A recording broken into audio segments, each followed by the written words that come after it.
the first elevator with a wooden cabin up found in Banja Luka, and it is an old Radnik from the 60s that has been modded by Končar in the 80s.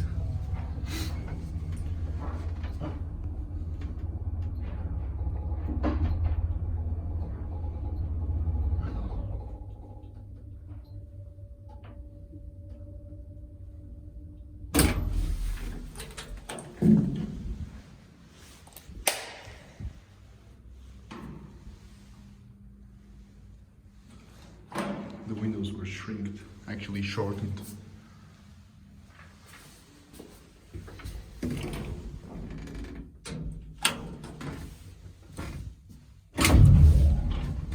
And the engine was probably changed completely,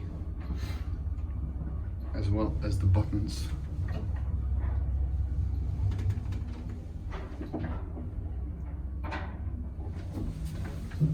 No photo cells in this case.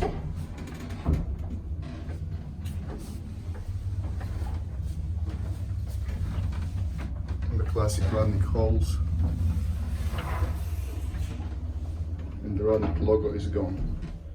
This is just a regular Končar panel with stripes. Ooh, wrong station.